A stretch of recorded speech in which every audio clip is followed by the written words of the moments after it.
Чөмүлүү сезону башталгандан бери сууга чыгып каза болгондор көбөйө баштады. Былтыркы жылы ушул мезгилде Жалал Абад облусунда сууга аккан бир учур катталса, быйыл 5 айдын ичинде 8 факт орун алган.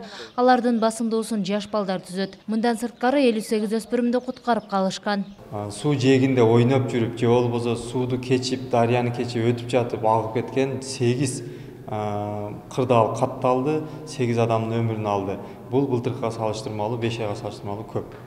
Жыл сайын чөмүлүү сезону башталар алдында кооптуу суу сактагычтар менен сайлар тизмеге алынат. Аларды көзөмөлдөө жагы жергиликтүү бийликке тапшырылат. Ага ылайык көлдөрдү көзөмөлдөөчү адамдар дайындалып, эс алуучулардын коопсуздугун карайт. Облус аймагында сууга түшүүчү жайлардын жалпы саны 40-ка жетет. Сууга түшүүнүн эреже инструкцияларын айтабыз. Айрым учурларда ошол келе жатканда мастар болот. Аларга каттуу эрежелерди, тыюу салынган эрежелерди айтып түшүндүрөбүз.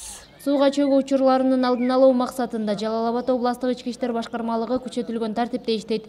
Милдеттендирмеге ылайык күч органдары, жергиликтүү бийлик, коомчулук эс алуу жайларынын ээлери менен тыгыз иш алып барышат. Ошондой эле сууга түшүүчү жайларга куткаруу кызматтары уюштурулат.